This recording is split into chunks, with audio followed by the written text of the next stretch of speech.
Assalamualaikum warahmatullahi wabarakatuh. Selamat datang kembali di channel cerita horor Bendy Story.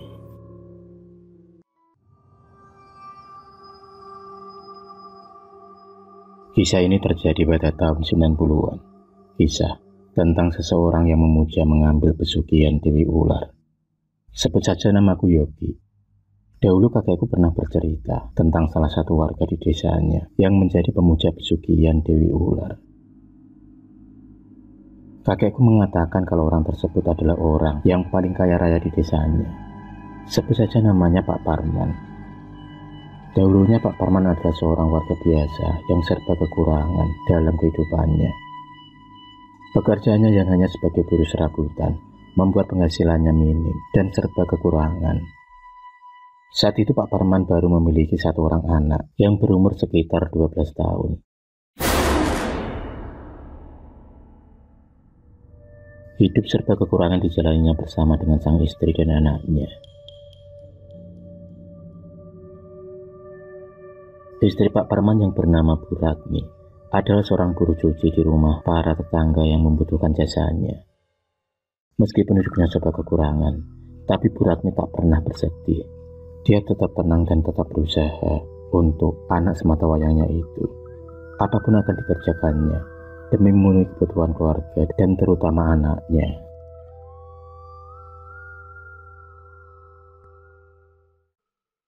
Sudah lebih dari 5 bulan belakangan ini, Pak Parman mengalami pengangguran karena gak ada kerjaan.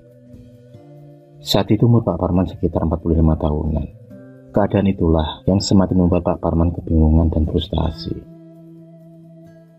Selama itu pula Pak Parman hidup dari penghasilan sang istri dan dari hasil meminjam kepada seorang rentenir yang terkenal di desanya. Hingga akhirnya Pak Parman terjerat dalam hutang rentenir yang akan selalu bertambah terus. Tapi harus bagaimana lagi? Hanya itu jalan satu-satunya agar bisa bertahan untuk hidup. Beban hidup semakin hari semakin berat dirasakan oleh Pak Parman sekeluarga. Bu Ratmi termasuk istri yang sabar karena dia tidak pernah mengeluh pada suaminya. Dia hanya bisa menerima, menjalani apa yang terjadi.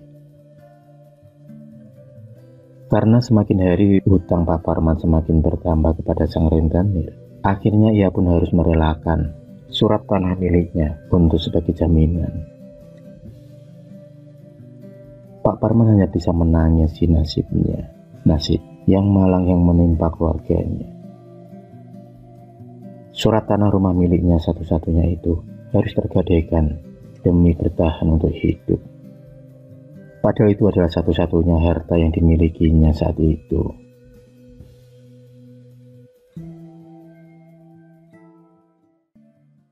Suatu hari Pak Parman bertemu dengan Santoso, teman semasa kecilnya, di sebuah warung kecil.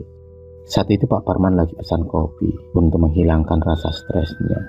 Di saat itulah ada sebuah mobil sedan berhenti di depan warung tersebut. Mobil sedan yang mewah dan baru. Beberapa saat kemudian tampak turunlah dari mobil tersebut seorang laki-laki ganteng dan tampan. Dari kejauhan, samar-samar Pak Parman seperti mengenal laki-laki tersebut. Diingat-ingatlah siapa laki-laki itu. Dan sebentar kemudian, Pak Parman pun mengenali laki-laki itu. Dia adalah Santoso, teman sewaktu kecilnya. Pak Parman pun kaget melihat Santoso yang terlihat hidup mewah dan sudah kaya. Laki-laki itu pun tiba di dalam warung tersebut.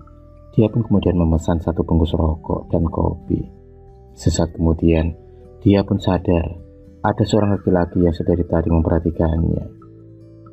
Santoso sendiri kaget melihat Pak Parman yang tampak kusut. Santoso masih ingat kalau itu adalah Parman, teman sewaktu kecilnya dulu. Santoso pun segera menyapa Pak Parman, teman kecilnya itu.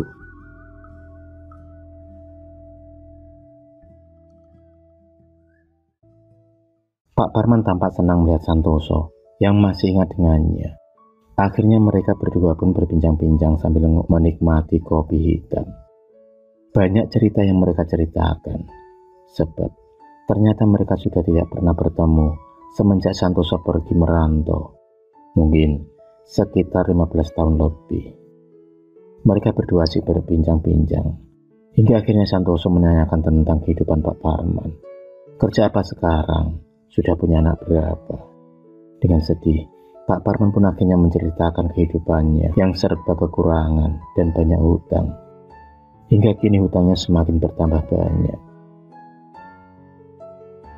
Santoso yang mendengar kisah cerita hidup Pak Parman merasa kasihan kepadanya. Ia tak tega melihat teman kecilnya itu bersedih. Santoso kemudian membuka tasnya dan mengambil sekepok uang.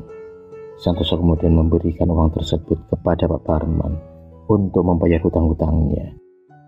Pak Parman yang tak menyangka akan diberi uang oleh Santoso sangat senang dan bergembira.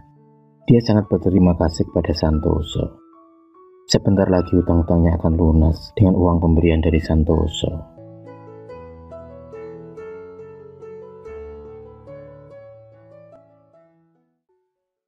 Akhirnya Santoso memberikan alamat kepada Pak Parman agar Pak Parman kalau ada waktu mau singgah dan mampir ke rumahnya. Pak Parman sendiri sangat senang dengan sikap baik Santoso. Santoso pun kemudian berpamitan kepada Pak Parman untuk bergegas melanjutkan perjalanannya. Singkat cerita, Pak Parman kembali pulang ke rumahnya. Ia pun meninggalkan warung tersebut naik ojek yang ada di dekat warung tersebut. Tampak raut wajahnya yang gembira dan senang. Ia seperti mendapatkan durian runtuh. Dia tak menyangka akan mendapat uang untuk membayar hutang kepada sang rentenir. Maka sampailah Pak Parman di rumahnya. Ia pun segera masuk ke dalam rumah dan segera ia menceritakan pertemuannya dengan Santoso kepada istrinya. Istri Santoso tampak senang dan gembira mendapati kabar baik dari suaminya itu. Kini, surat tanah yang tergadaikan akan kembali ke rumah. Dan selanjutnya Pak Parman pun pergi ke rumah rentenir tersebut untuk membayar semua hutang-hutangnya.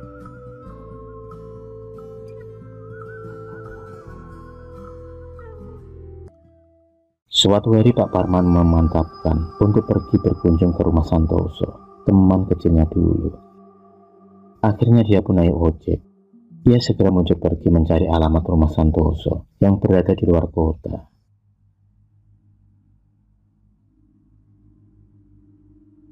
Ternyata rumah Santoso tak begitu jauh.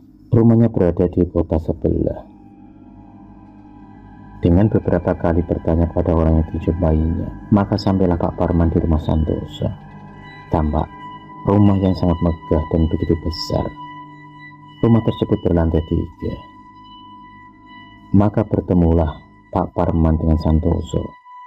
Santoso sendiri sangat senang melihat Pak Parman datang ke rumahnya. Santoso kemudian mengajak masuk Pak Parman dan mereka pun berbincang-bincang di ruang tamu.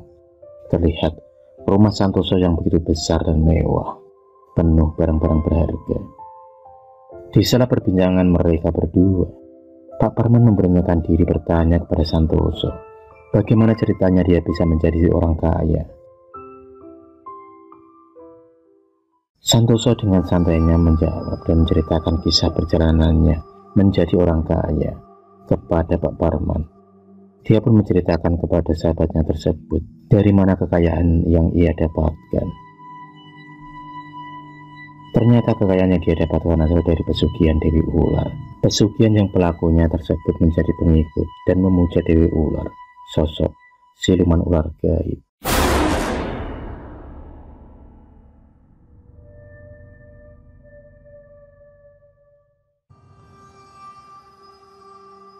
Santoso pun menceritakan awal mula dia menjalani pesugihan Dewi Ular.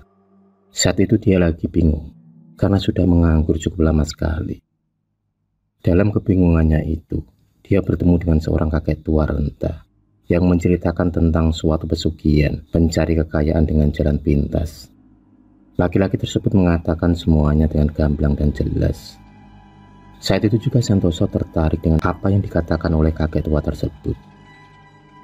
Dalam hatinya ia sudah bosan dan lelah dengan jalan hidup yang dijalaninya. Ia pun meminta kepada laki-laki tua tersebut untuk mendapatkan pesugihan yang dimaksud. Santoso sudah tidak sabar lagi untuk hidup kaya dan terbebas dari kemiskinan. Karena sudah yakin dan mantap Maka kakek tua tersebut pun mengajak Santoso pergi ke suatu tempat.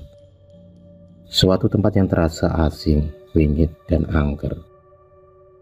Di sanalah kemudian digelar ritual mengambil pesugihan Dewi Ular. Ritual tersebut dijalani dan dilaksanakan dengan berbagai macam ubo rampe dan syarat-syarat yang harus dipenuhi. Prosesi pun berlangsung, suasana terasa dingin dan wingit.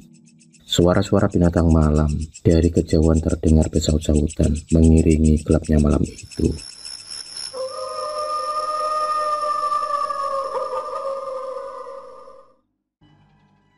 Setelah ritual selesai, kakek tua tersebut pun mengatakan kepada Santoso akan syarat-syarat yang harus dijalaninya dan dipenuhinya agar mendapatkan pesugihan tersebut.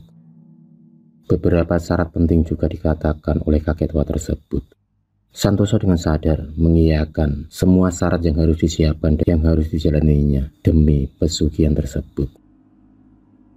Suatu malam, saat Santoso tengah tidur di kamar, tiba-tiba ia dikagetkan dengan munculnya seorang wanita cantik, seksi, memakai pakaian ala kerajaan dahulu. Wanita tersebut tiba-tiba ada di dalam kamar Santoso, dan dia pun mengatakan kalau dia adalah Ratu Dewi Ular, sang pemberi pesugihan. Santoso yang menyadari kalau yang datang itu adalah sang Dewi Ular, maka dengan segera ia pun menyambut kedatangan wanita cantik tersebut dengan bertekuk lutut di hadapannya. Santoso pun mengerti apa yang harus ia lakukan dengan kedatangan sang Dewi tersebut, karena kakek tua tersebut telah mengatakan semuanya kepada Santoso tentang syarat yang harus dia siapkan dan dia jalani demi mendapatkan pesugihan sang Dewi tersebut.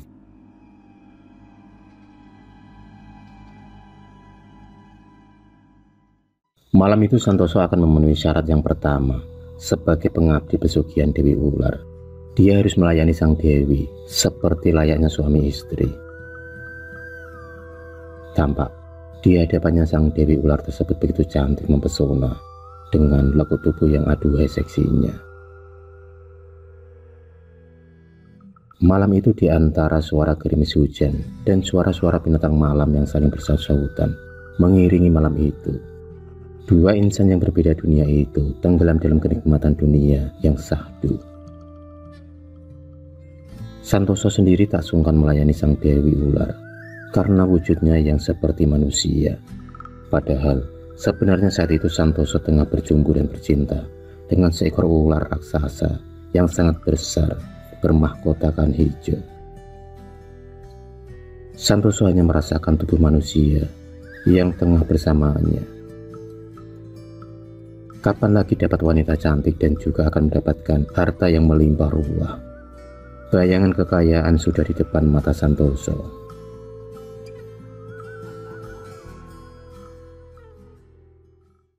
Entah sudah berapa lama Santoso dan sang Dewi Ular bersama hingga menjelang fajar. Santoso pun tertidur pulas dan tak menyadari kalau sang Dewi telah pergi meninggalkan kamarnya.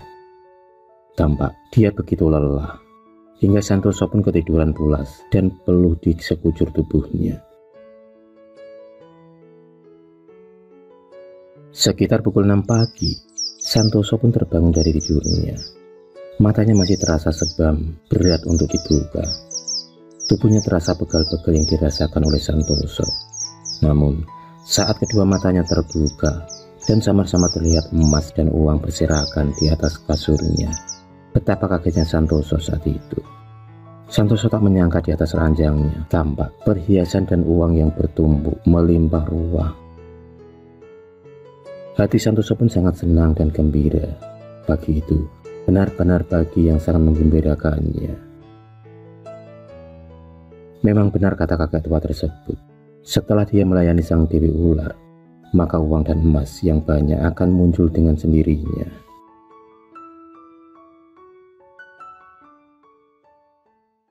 Santoso pun menutup ceritanya kepada Parman. Parman yang mendengar semua cerita dari sahabatnya itu sangat tertarik untuk menjadi kaya dengan jalan pintas seperti sahabatnya. Parman pun meminta kepada Santoso agar dia mau mengantarkannya untuk mendapatkan pesugihan Dewi Ular sama seperti yang dijalani oleh Santoso. Dengan senang hati Santoso pun mengiyakan permintaan dari sahabatnya itu. Setelah memantapkan hati dan tekad, akhirnya Parman dan Santoso pun pergi ke tempat di mana dulu Santoso menjalani ritual pengabdi pesugihan Dewi Ular. Perjalanan pun ditempuh dengan mobil Santoso.